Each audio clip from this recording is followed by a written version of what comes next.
We're looking at images from the Louvre this morning.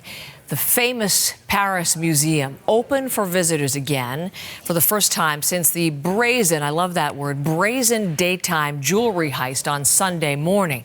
Now, French authorities still don't have suspects in hand. There's now 100 people on the investigative team searching for the thieves who made off with some French crown jewels. But we are getting a first valuation of the pieces stolen. A French public prosecutor says they're worth about 88 million euros. So that's pretty close to 150 Canadian dollars, 150 million Canadian dollars. Here are some of them. Thousands of diamonds and emeralds, one tiara with more than 200 pearls, that necklace with dozens of eye-popping emeralds as well.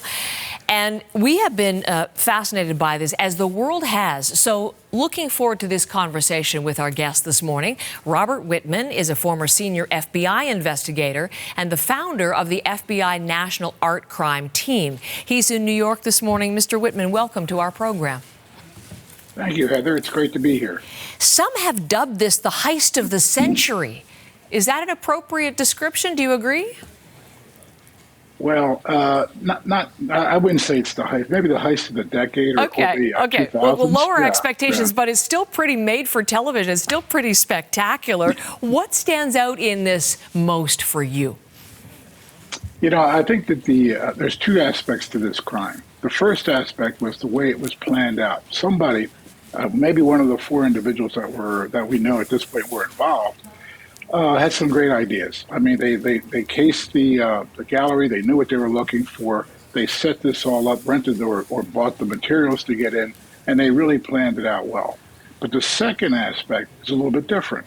So maybe that was one of the four. The other three guys basically were sloppy. It wasn't a good execution. Now, they got away with the material, they stole it, but the problem is they left so much forensic evidence. It's almost like calling cards. They say, come and get me. So in this situation, I think they left too much forensic evidence, and then the police are looking at all of that at this point. So on that aspect, so this team now of 100 investigators, they'll be looking for that forensic evidence. We know that they dropped that incredible crown outside, it seems. Is there anything from that could be useful to the investigators? Well, the dropping of the crown shows that they were in a hurry and they were under stress. More importantly, they dropped one of their high visibility yellow vests that they were using as a disguise to make them look like they were construction workers. That vest is going to have DNA. I mean, if the man was wearing it, it's going to have DNA on it. That's going to be very helpful for investigators.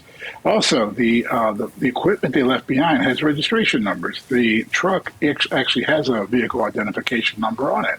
That's going to be able to be traced back and see who it was registered to, where it was sold, and when it was sold. All of that is going to help in discovering who these guys are. People initially thought there must have been some massive security failure to allow this to have happened, but in fact, we learned yesterday the alarm was indeed triggered, and that's led some to think there must have been then some sort of insider information. Do you think there's a component of that potentially here?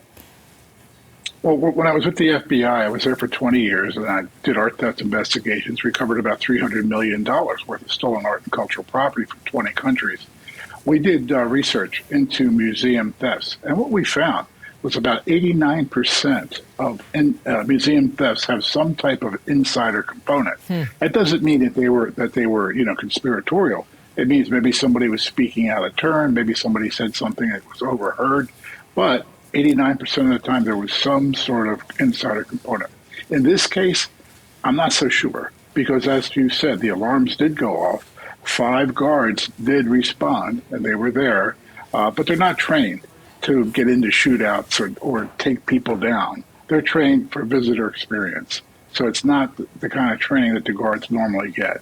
So in this instance, they were more concerned with saving lives than property. You mentioned the art crime unit that you established at the FBI. We know that this investigation is part of France's BRB, as it's known.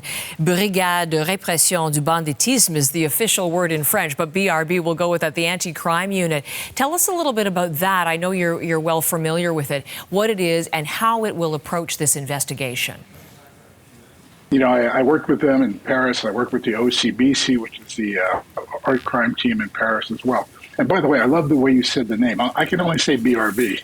I wouldn't even attempt to say it. Bilingual like country here, Robert. Anyway, go ahead. Good job. I think that they're a great unit. They are specialized in stopping bandits. They work on robberies and that type of violent crime, every day of the year in Paris. So I can assure you right now, they're looking into every aspect. And, the other thing is they have a fabulous informant network all through France. These guys have friends. It's a big country, but it's not that big a country. And so they have friends and they have informants that, are on the lookout. If the French government puts out a reward offer for information for recovery, I think somebody's going to bite. Well, it makes me wonder about what is likely to happen to what they stole. Is there a market for that kind of historic jewelry? There is no market for the historic jewelry. In fact, this was kind of a crazy crime. People were talking about how they can pop the diamonds, pop the gems, melt the gold. There's no point to that. If you're going to do that, you could have robbed a jewelry store. It's much easier, and you don't have the whole world staring at you and the whole country against you. So in a case like this, I think that this wasn't really thought out very well. I'm just wondering, it may not be the heist of the century, that might be hyperbole, but what do you think has been lost here in terms of the French identity and culture? This is the heist of this century. So we're in the 20s now, but not the heist of forever. The Isabella Stewart Gardner heist from Boston in 1990 is still the biggest single property crime in U.S. history. That was $500 million. So that still kind of ranks up there. But this is very, very important because it's the cultural heritage, the cultural patrimony of an entire nation. And, it's not just France. When we lose cultural property like this, it's not just that country. It's all of us. We all lose out. And our grandchildren, they can't visit anymore. They can't see the material that's stolen. They lose their history as well. So it's not us, it's all of humans. Robert Wittman, a pleasure to have you on our program. I hope as we get more information about the investigation, we can carry on the conversation, but I'll leave it at that for now. We are transfixed by this crime, and again, I appreciate your insight. Thank you, Heather. Great to be here.